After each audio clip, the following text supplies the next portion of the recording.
12.1 Just leave me alone. A tramp was sleeping on a park bench. A lady stopped and asked, "Excuse me, what time is it?" The tramp was annoyed at being woken up. He told her, I haven't got a watch, so I don't know the time. He went back to sleep. A bit later, a boy stopped. He also woke the tramp and asked, "Excuse me, do you know the time?" The tramp replied angrily, I have no idea what the time is. I'm trying to sleep. By now he was really fed up, so he wrote a sign. I don't know what the time is. He put it next to him on the bench and went back to sleep. Half an hour later, a policeman was passing. He read the sign, woke the tramp up and said, Good evening, sir. It's 9 o'clock.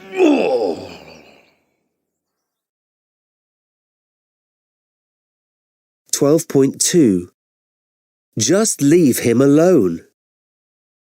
A tramp was sleeping on a park bench when a lady stopped and asked him what time it was. The tramp was annoyed at being woken up. He told her that he didn't have a watch, so he didn't know the time, and he went back to sleep. A bit later, a boy stopped. He also woke the tramp and asked if he knew the time.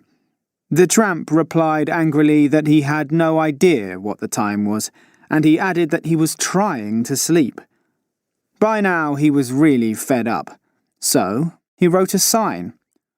I don't know what the time is. He put it next to him on the bench and went back to sleep. Half an hour later, a policeman was passing. He read the sign, woke the tramp up, and told him that it was 9 o'clock. 12.3 Direct speech. 1, Where is he? 2, I don't know where he is. I haven't seen him for years. 3, Is he still on the payroll? Has he retired or died? 4, What have you been doing for so many years? 5, Why did you take your pay despite doing no work?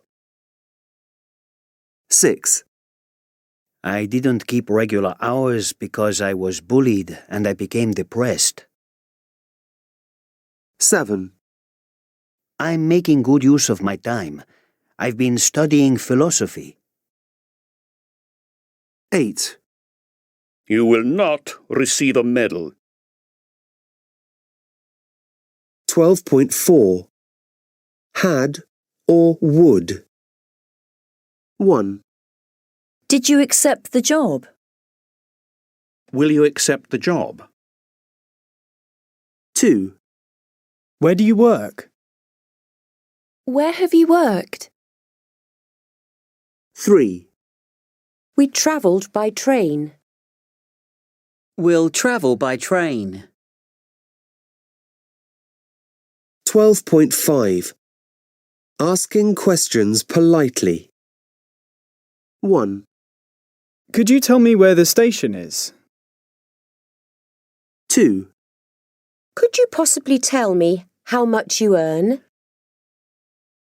3, Would you mind telling me how much you paid for that shirt? 4, Do you know when the banks close? 5, I wonder if Kate's coming. 12.6 Asking more politely. Can you tell me what time you normally get up? About 7 on weekdays, 10 at weekends. I don't know what kind of music you like. Oh, I like anything that helps me to relax. Have you any idea what your dream job is? Well, I'd like to be my own boss. Failing that, An astronaut. I'd like to know who your favourite sports person is. I don't have one. I like so many. I wonder which football team you support. Isn't it obvious from the scarf I'm wearing? Arsenal! Have you ever wondered how much time you spend in front of a screen each day? It's a lot. Too much. I don't like to think about it. Have you any idea how many times a day you check your phone? Oh, loads. About 10 times an hour. I feel lost without it. Can you tell us why you left your last job? I was made redundant. Could you tell me how long you've been learning English? What do you mean? I am English. Can't you tell? I want to know why you don't reply to my texts. Well, my phone wasn't working for a while.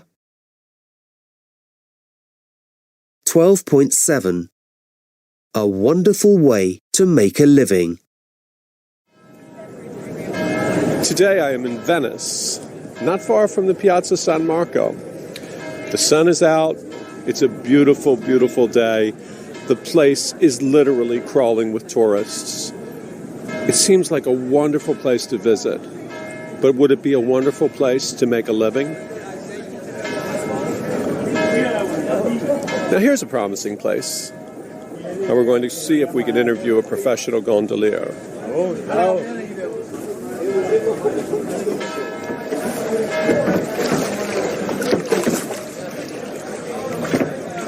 My name is Giovanni Giudice, and I am a gondolier, and I would never lose this for anything.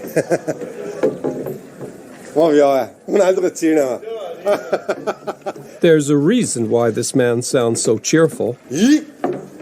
Because apart from the obvious delights of working in Venice, Giovanni was initially going to become a lawyer, a career he wisely gave up at age 26. Now it's 10 years I don't touch a book of law anymore, because it's a style of life that I do prefer. You meet people with no problems, and you don't make money on problems of people. And you make money on the happiness of people, on their holidays. You meet families when they're together, not when they're getting divorced, and all these things. Back where I come from in the United States, everyone hates lawyers, but everyone wants their kid to be a lawyer because they make a lot of money. But there's very few opportunities to be a gondolier. You had parents who were professionals. How did they react when you said, I'm going to give up law to become a gondolier? They didn't react well, but I was sure it was the good choice. When you say that they didn't react well, could you be a bit more specific? This is the voice of my father. Giovanni, if you want to do the bloody gondolier, you find yourself kicked out. As far as I'm aware, the only other place in the world you can be a gondolier is in the desert at Las Vegas, at the Venetian Hotel, where a singing gondolier will sweep you down their Grand Canal for a ride like no other. There are more than 1,000 lawyers in Venice and only 425 gondoliers. Except that becoming a gondolier is more difficult than becoming a lawyer. For a start, there's the €30,000 price tag on the boat. So how did you learn to be a gondolier? I found myself, we say a godfather. Now, don't laugh, that is not the godfather of mafia. Godfather is somebody who introduces you to life. His name is Davide Scarpa, and for me he's the most important person in my adult life because he gave me the job. So I spent 2 years, more or less, always with him. Actually, every single boy had his own godfather. Right. Every single boy had his own santolo. That is a Venetian word. Most of the gondoliers that I've seen look to be in pretty good physical shape. But there's you don't see them naked. I've seen a few overweight gondoliers. Yeah. Did they reach a point where they can't be gondoliers anymore? They sink the boat? They sink. You don't see them anymore because they just sink. Actually, there is a gondolier we call the maestro. He's next to be retired, actually. And he's really, really, really overweight.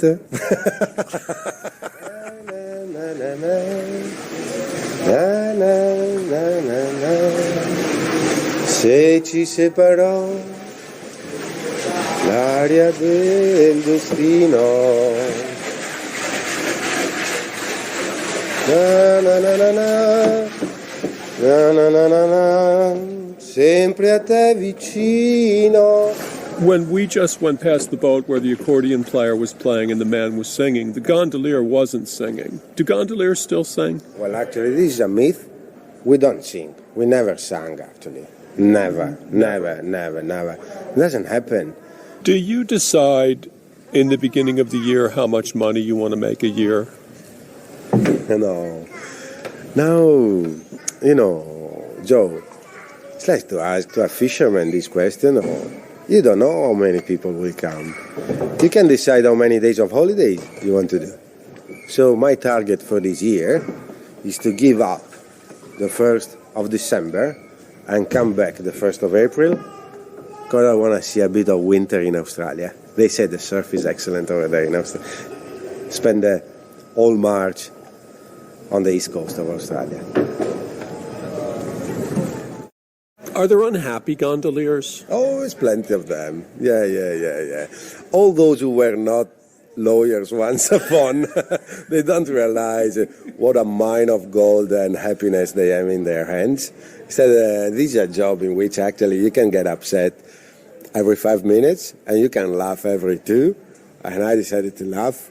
I'm healthy, finally wealthy, and why not to laugh? The only thing is that you don't have that much time to follow your sentimental life, so you have to find a very patient girl who will know what does it mean to be a wife of a gondolier. Can you hear this bell? Yes. This is my favorite bell. It's the bell of San Marco Square. It rings at noon at midnight. Wherever you will be in the city at midnight tonight, in the full silence, you will hear this bell again, and it is a beauty, isn't it?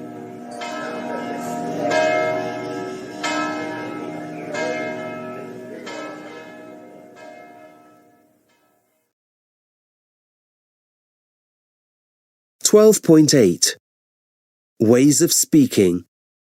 Conversation 1. I'm not sure about that shirt. I don't think yellow suits you. Why do you always go for such bright colours? Hey, I can wear what I want. I like bright colours. OK. But you can't wear it with those green trousers. You look like a daffodil. I do not. I don't care what you say. I'm going to wear it. Conversation 2. This online shopping is getting out of hand. What do you mean? It's a great way to shop. But that's the 4th parcel in as many days. It's costing us a fortune. How dare you? And all the money you spend on your wretched motorbike? That's all right, I suppose. Don't lose your temper with me. I don't get stuff for my bike every day. Conversation 3. Have you heard about Bob and Maggie? Is that the couple at number 43? Yeah. Apparently, he's been having an affair with someone at work. Really? Who told you that? Maureen, from number 41. Conversation 4. We want to do something special for our anniversary. What about a weekend away in a spa hotel? Not my kind of thing. I really hate being massaged and told to relax. It makes me more stressed. Well, there's always the new Italian on the high street.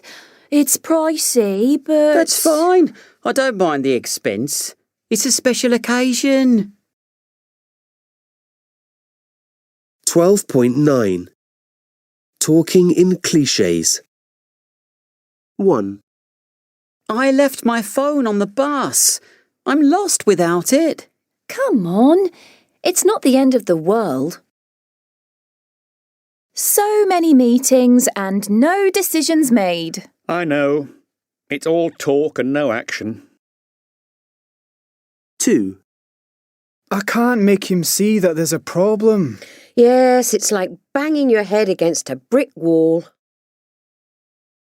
I was about to text you, and you texted me. Great minds think alike. 3. I don't know why you like Kim. She's strange. Well, it takes all sorts to make a world. Pat is full of good practical ideas. Yes, she certainly has both feet on the ground. 4. I've got 10 exams in the next 2 weeks. Rather you than me. I've got 3 months holiday. It's all right for Sam. 5. The report doesn't have to be sent in today. What? And I just bust a gut to get it done. I'm amazed. The garden looks great now. Thanks, but it's all in a day's work. 6. That lecture was awful. I was bored to death. You can say that again. I fell asleep. I reversed into a wall and broke a headlight. Never mind. It could have been worse. 7. I wonder if their marriage will last. Only time will tell. He loves nothing more than evenings at home. Ah, he's a man after my own heart. 8. Our neighbours are extreme right-wing. Oh well. Live and let live. That's what I say. I lent Peter £100 and he never paid me back. That's awful. But you live and learn.